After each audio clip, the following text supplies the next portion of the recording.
जय हिंद दोस्तों। तो एक बार फिर से हमारे टेस्ट नंबर 7 लक्ष्य टेस्ट सीरीज के सॉल्यूशन लेकर आ चुके हैं। क्वेश्चन नंबर 41 से लगा के क्वेश्चन नंबर 50 तक के सॉल्यूशंस आपको प्रोवाइड किए जाएंगे। तो चलिए शुरू करते हैं क्वेश्चन नंबर 41 से। क्वेश्चन नंबर 41, जैसा कि आपको यहां पर दिख रहा है कि क्वेश्चन नंबर 41 में एक चार्ज पार्टिकल को मैग्नेटिक फील्ड में प्रोजेक्ट किया गया है, वो भी फील्ड के परपेंडिकुलर। आपको पता है कि उसका पाथ जो है वो सर्कुलर पाथ होता है और उस सर्कुलर पाथ का जो रेडियस है वो हम निकाल सकते हैं R is equal to mv by qb इस फॉर्मूले के द्वारा। यहां पर उसने क्या किया इस क्वेश्चन में कि हमें यहां पर उस काइनेटिक एनर्जी जो है E उसकी टर्म में आंसर निकालने को बोला है। मतलब उसने यहां पर इलेक्ट्रॉन की काइनेटिक एनर्जी हमको दी हुई है और उसको उसने E बताया है। तो फिर क्लियर है कि जो E इक्वल्स टू होगा वो होगा हाफ mv स्क्वायर। ठीक, तो यहां से हम V की वैल्यू E की टर्म में निकाल के ऊपर वाली इक्वेशन में पुट कर देंगे तो हमें आंसर मिल जाना चाहिए। बहुत सिंपल क्वेश्चन हो गया ये। तो यहां से अगर आप V निकालोगे तो ये आएगा under root 2E by m।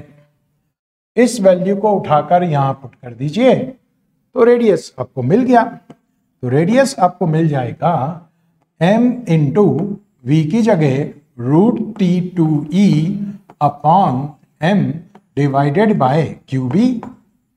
ठीक, इसको सिंप्लीफाई करेंगे तो ये m से m जाएगा तो रूट m यहां पर बचेगा। तो फाइनली हम इसको ऐसे लिख सकते हैं R equals to under root, ये आ जाएगा ट्वाइस ME। ठीक है, और अगर इस QB को रूट के अंदर करना है तो अंदर जाकर ये बन जाएगा स्क्वायर। तो इस तरह से आना चाहिए यहां पर रेडियस या रेडियस ऑफ कर्वेचर। तो आप देख सकते हैं कि ये जो है वो ऑप्शन ए में हमें दिखाई दे रहा है। मतलब इस क्वेश्चन का जो ऑप्शन ए है that will be the correct option. ये करेक्ट ऑप्शन होना चाहिए।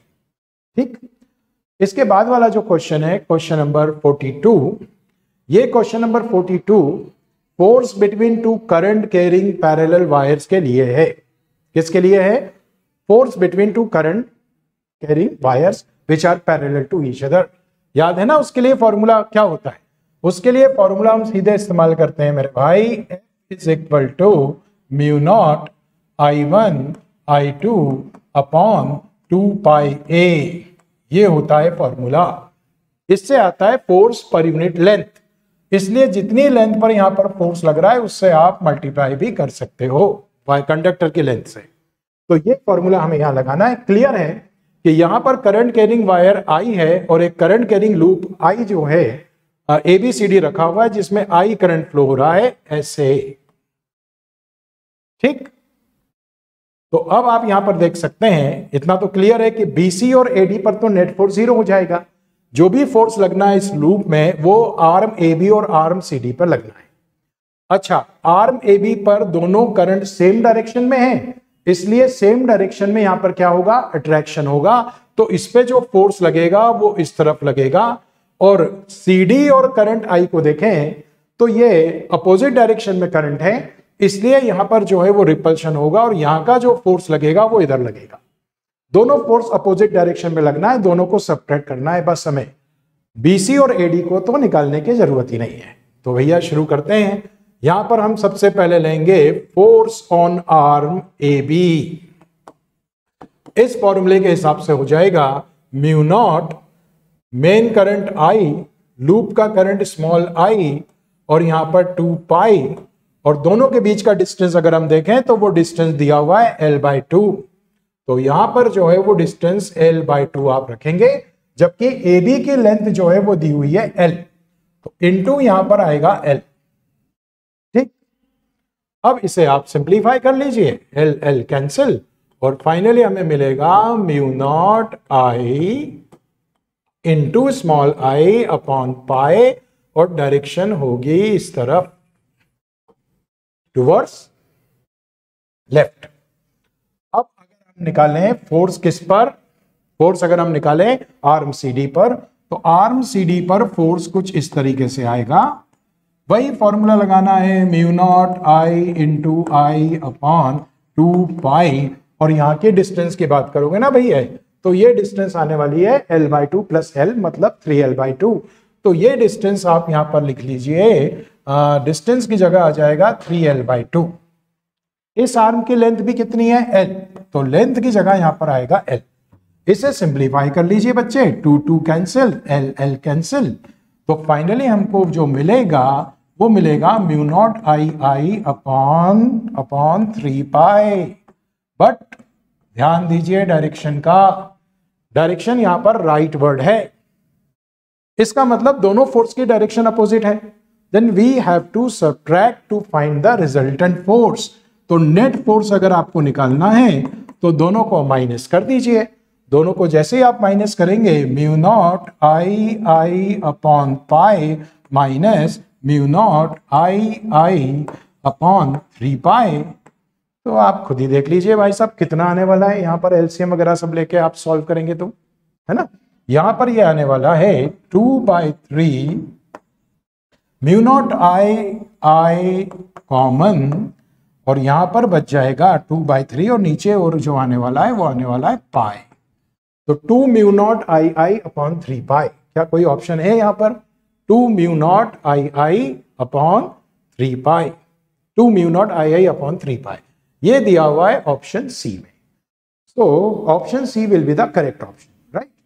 नेक्स्ट क्वेश्चन 43 क्वेश्चन जो है वो है गैल्वेनोमीटर के बारे में। ध्यान से सुनिएगा इस क्वेश्चन को। हाँ, ये क्वेश्चन जो है ना थोड़ा सा ट्विस्ट किया गया है, बस आपको उसकी लैंग्वेज पकड़ने की जरूरत है। A galvanometer of resistance G is shunted by a resistance S ohm to keep the main current in the circuit unchanged। भाई साहब सारा खेल यही है, मेन करंट को उसको चेंज नहीं करना है, और मेन करंट को चेंज नहीं करना है मतलब टोटल रेजिस्टेंस भी चेंज नहीं होना चाहिए, यही तो समझने वाली बात है। The resistance to be put in the series with the galvanometer is. देखिए भैया, आपको शुरू में केवल एक गैल्वेनोमीटर दिया हुआ है जिसका रेजिस्टेंस G है, जिसमें कुछ मेन करंट है, ठीक है, यानी इनिशियल जो रेजिस्टेंस है वो G है। अब ये बोल रहा है कि इस गैल्वेनोमीटर की शंटिंग हो गई, तो भैया मेरे इसकी शंटिंग कर दे, यहां पर एक शंट लगा दिया पैरेलल के अंदर, ठीक। और पैरेलल में जब आप शंट लगाओगे तो टोटल रेजिस्टेंस हो जाएगा GS upon G plus S, right, ठीक है ना। अब ये बोल रहा है कि मैं यहां पर आगे सीरीज में कितना रेजिस्टेंस लगा दूं ताकि टोटल करंट वही रहे जो पहले था। अरे भाई, पहले जो रेजिस्टेंस था वो कितना था? पहले रेजिस्टेंस था केवल G, और अब जो है वो चाहता है कि ये पूरा रेजिस्टेंस, मतलब ये पूरा रेजिस्टेंस जो है वो G हो ताकि करंट उतना ही रहे। तो कहने का मतलब ये है कि जब सीरीज में आप लगाओगे इसके साथ, तो सीरीज में हम रेजिस्टेंस को डायरेक्ट ऐड करते हैं, लेकिन वो बोल रहा है कि टोटल करंट वही आना चाहिए जो पहले था। वो तभी हो पाएगा जब टोटल रेजिस्टेंस वही आएगा। तो यहां पर इसका टोटल रेजिस्टेंस आपको वही रखना है जो इनिशियली था। शंट लगाने के पहले टोटल रेजिस्टेंस G था, तो G ही रखना है। ये जो समझ जाएगा ना वो इस क्वेश्चन को सही कर पाएगा पहली बार। तो बस इसे सॉल्व करके R की वैल्यू निकाल लीजिए। R की वैल्यू यहां पर जब अगर आप निकालते हैं तो आएगा G minus GS upon G plus S। इसको सिंप्लीफाई कर लो बेटा, आपके सामने आंसर आ जाएगा। अगर आप यहां पर एलसीएम लेते हो G प्लस S और यहां पर मल्टीप्लाई करके लिखते हो तो आएगा G स्क्वायर प्लस GS, और माइनस GS यहां पर है, ये दोनों कैंसिल होंगे। फाइनल आंसर आने वाला है G square upon G plus S आएगा। क्या दिख रहा है कहीं पर ये answer? G square upon G plus S, yes, ये है आपका ऑप्शन नंबर डी। तो इस तरह से आप ये क्वेश्चन सॉल्व कर सकते हैं। नेक्स्ट क्वेश्चन की बात करें तो 44 क्वेश्चन जो है ये डायरेक्ट थ्योरी बेस्ड क्वेश्चन है। इसके अंदर आपसे पूछा है which of the following is true regarding diamagnetic substance, symbol have their usual meaning.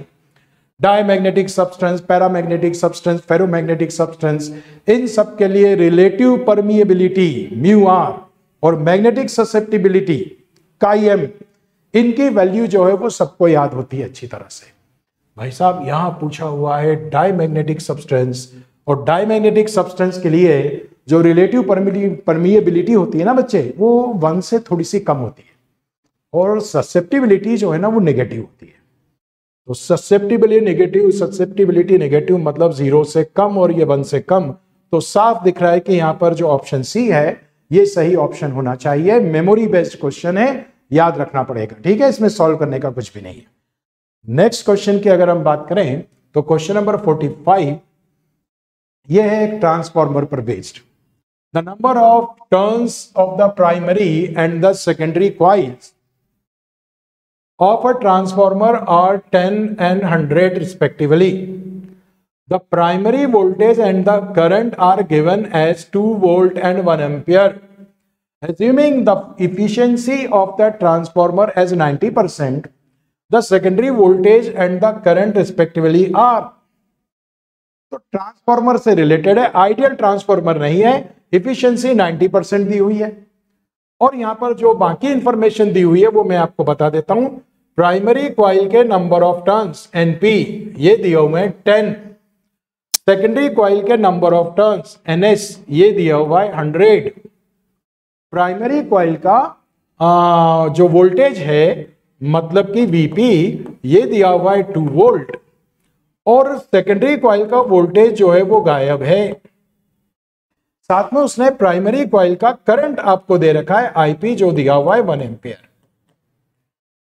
तो भैया ट्रांसफॉर्मर के बारे में तो ये बात सभी जानते हैं कि यहां पर जो Vs अपॉन Vp होता है वो Ns अपॉन Np के बराबर होता है ना। तो जैसे ही आप इसमें वैल्यूज पुट करेंगे आपका पहला आंसर तो मिल जाएगा, ठीक। तो यहां पर आप वैल्यूज पुट कर लीजिए। Vs आपको चाहिए, Vp आपको दिया हुआ है, Ns और Np दोनों दिए हुए हैं, तो यहां पर आ जाएगा 100/10।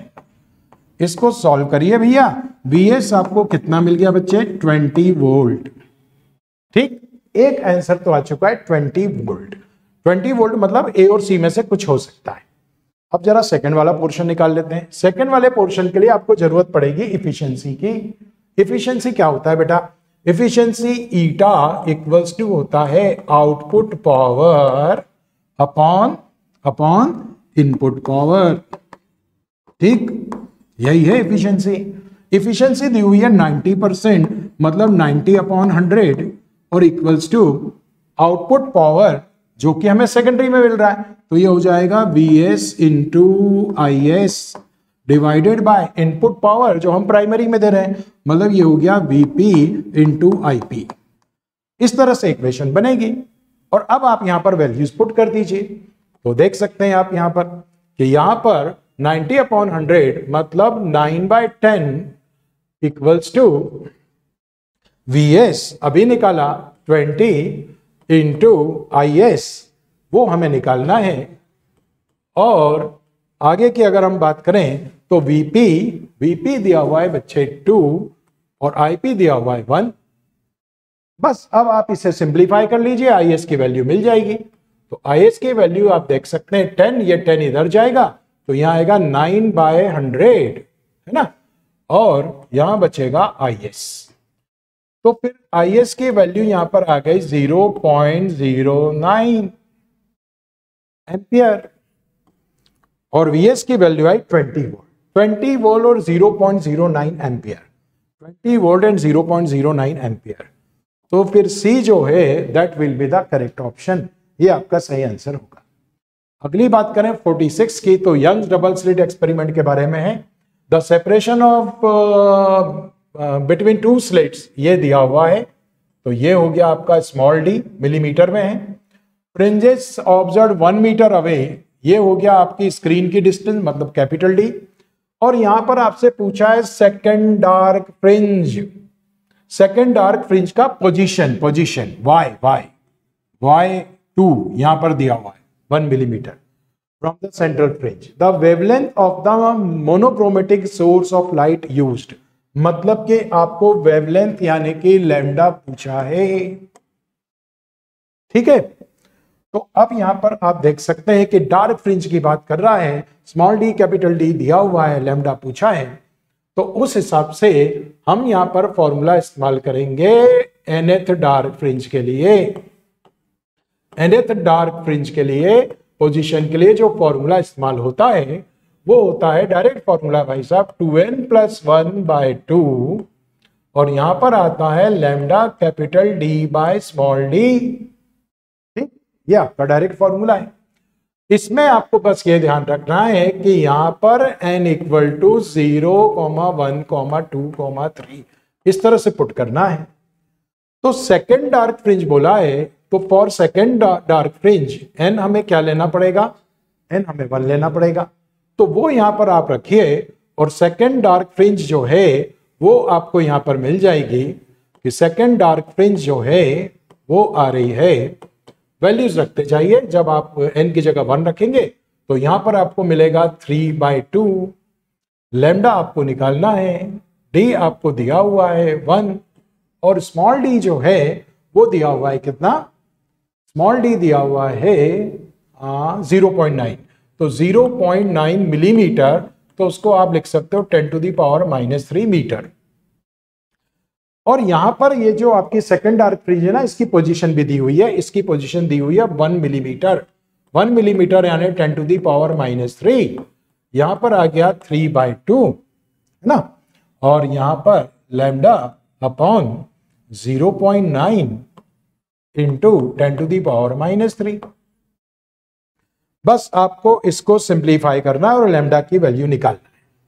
अगर आप इसको सिंप्लीफाई करते हो और लैम्डा की वैल्यू निकालते हो, जैसे अगर हम यहां से डेसिमल हटा दें है ना और इसको सॉल्व कर दें, 3 से ये कैंसिल कर दें, तो फाइनली जो है वो हमको ये मिलने वाला है।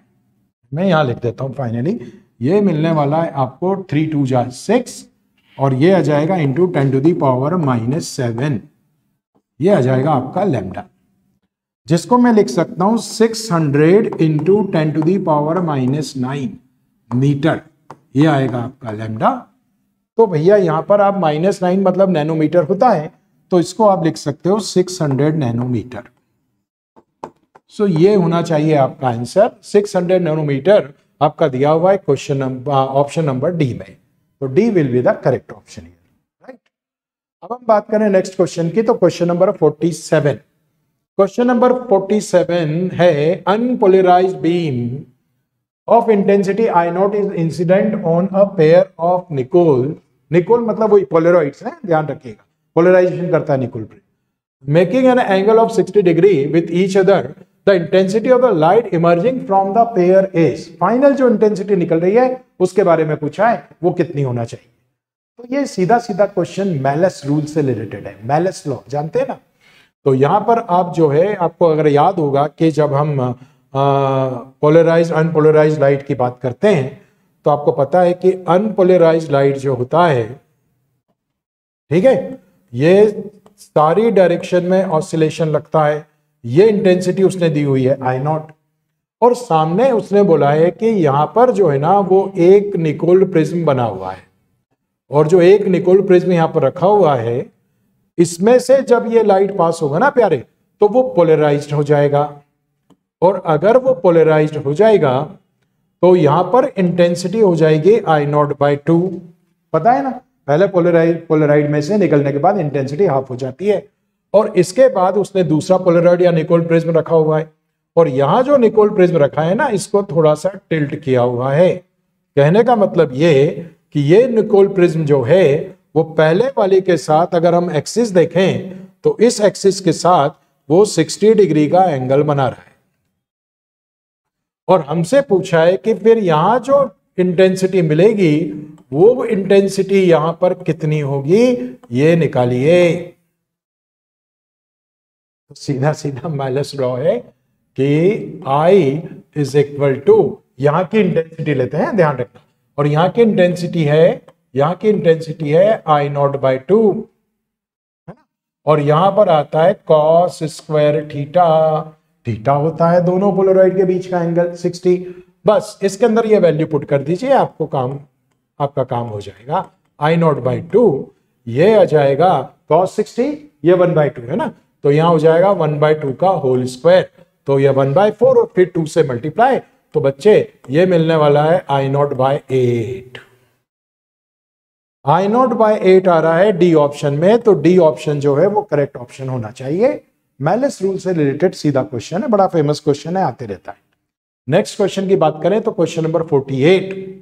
हाँ, क्वेश्चन नंबर 48 वो हीट में से आ चुका है और आपके सामने एक सिचुएशन दी हुई है, बड़ी फेमस सिचुएशन है। इसके लिए तो मैं डायरेक्ट फॉर्मूले की ही बात करता हूं कि अगर आपको यहां का टेम्परेचर पता हो, अगर आपको यहां का टेम्परेचर पता हो, अगर आपको दोनों रॉड की लेंथ पता हो, दोनों का थर्मल कंडक्टिविटी जो है वो पता हो, तो जो जॉइंट होता है ना भाई साहब, उस जॉइंट का टेम्परेचर आप डायरेक्ट निकाल सकते हो। जॉइंट के टेम्परेचर के लिए मतलब थीटा जे जॉइंट का टेम्परेचर डायरेक्ट फॉर्मूला होता है, और ये फॉर्मूला होता है K1 θ1 L2 plus K2 θ2 L1 divided by K1 L1 K1 L2 plus K2 L1। ये डायरेक्ट फॉर्मूला होता है, सीधे जॉइंट का टेम्परेचर मिलता है, बस वैल्यू पुट करना है। अब यहां पर क्या है भाई साहब, आइडेंटिकल रॉड्स दी हुई है, इसका मतलब यह हुआ कि यहां पर L1 और L2 बराबर दिया हुआ है।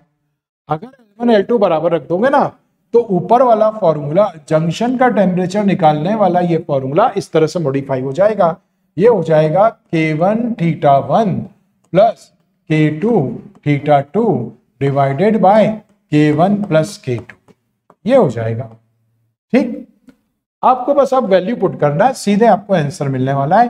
तो थीटा जंक्शन इक्वल्स टू, हाँ यहां पर भैया K1 K2 की जगह सीधे रेशियो दिया हुआ है K1 और K2 का, तो आप इसको और थोड़ा सा मॉडिफाई कर लीजिए। ये हो जाएगा K1 अपॉन K2, K2 से डिवाइड कर देंगे हम सब जगह, तो ये आएगा θ1 plus θ2 divided by K1 upon K2 plus 1। अब आपको बस कुछ नहीं करना, वैल्यू पुट कर लीजिए, और वैल्यू पुट करने के बाद इसको सॉल्व कर लीजिए। रेशियो दिया हुआ है 2/3, θ1 दिया हुआ है 100 प्लस θ2 दिया हुआ है 25 और डिवाइडेड बाय फिर 2/3 और प्लस 1। इसे सॉल्व करिए, काम हो गया।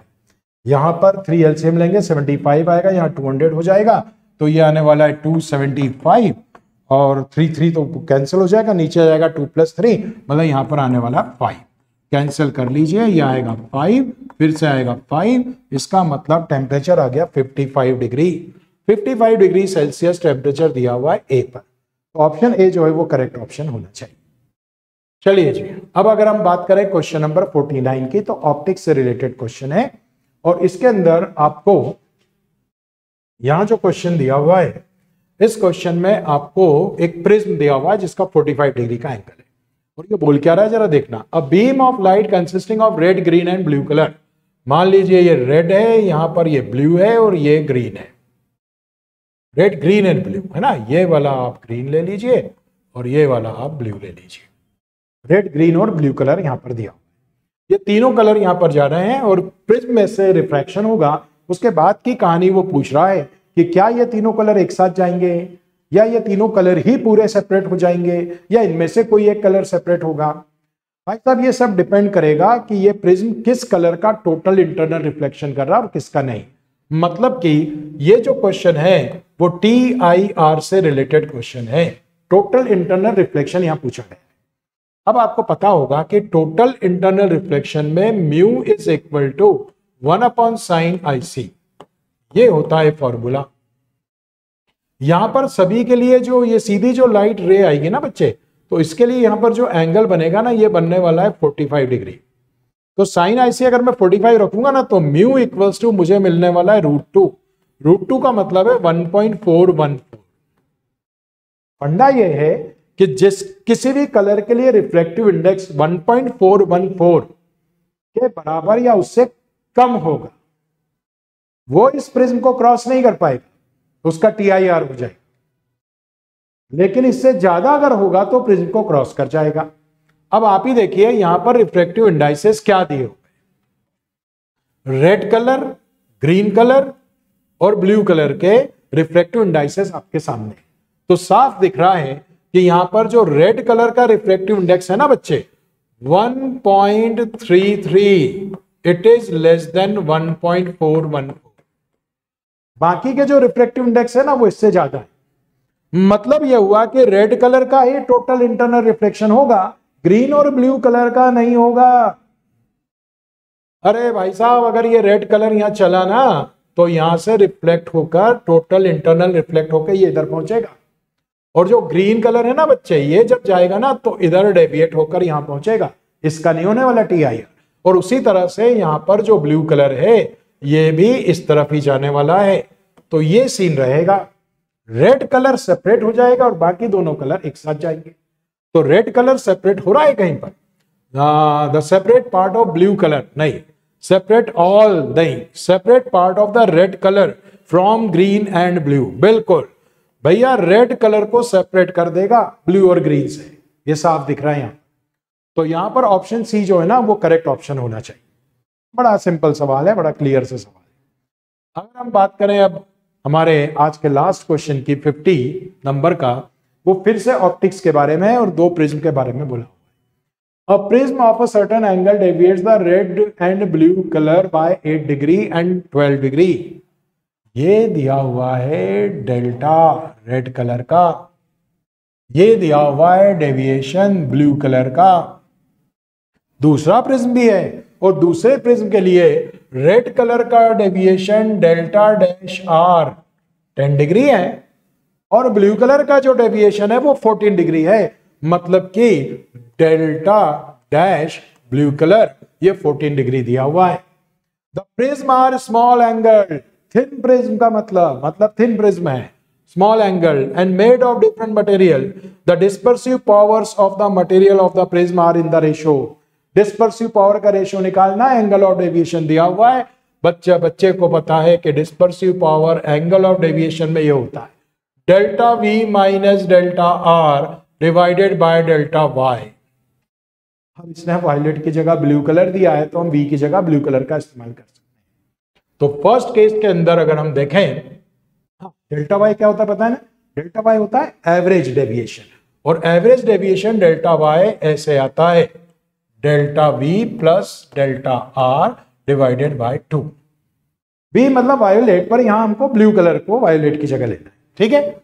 अब अगर आप ये वैल्यू यहां पर पुट कर देना बेटा, तो पहले वाले प्रिज्म का आपका डिस्पर्सिव पावर जो है वो आ जाएगा। पहले प्रिज्म के लिए डेल्टा B जो है वो है 12 माइनस डेल्टा R जो है वो है 8, और अगर आप निकालें इन दोनों का एवरेज तो 12 प्लस 8 डिवाइडेड बाई 2 20/2, तो ये आ जाएगा कितना, ये आ जाएगा 10। फाइनली ये जो आने वाला है वो आने वाला है 4/10। कौन आ गया, पहले प्रिज्म का डिस्पर्सिव पावर। इसी तरह अब हम सेकंड प्रिज्म का डिस्पर्सिव पावर निकालेंगे। सेम चीज है, वापस मुझे फॉर्मूला लिखने की जरूरत नहीं। यहां पर ये हो जाएगा 14 माइनस 10 और डिवाइडेड बाय 14 और 10 का एवरेज। 14 और 10 का एवरेज 14 प्लस 10 24 डिवाइडेड बाय 2 तो 12 आ जाएगा। तो यहां पर मैं लिखूंगा 12। तो फिर से ये आने वाला है 4/12। हमें बोला है दोनों का रेशियो निकालो, तो फिर omega upon omega dash is equal to 4/10 और ये हो जाएगा 12/4। 4 कैंसिल, 2 से कैंसिल करोगे यहाँ 5, यहां कैंसिल करोगे 6, तो फाइनली मिलने वाला है 6:5। है कहीं पर 6:5? बिल्कुल है। जो ऑप्शन सी दिख रहा है इसमें आपको 6:5 मिल जाएगा। इसका ऑप्शन जो सी है वो करेक्ट ऑप्शन है, राइट। तो ये थे आपके इन 10 क्वेश्चन के सॉल्यूशन। लगता है कि सबको पेपर जो है सबका अच्छा ही गया होगा, और नेक्स्ट जो टेस्ट आने वाला उसकी और प्रिपरेशन अच्छी तरह से करिए। Best of luck sir.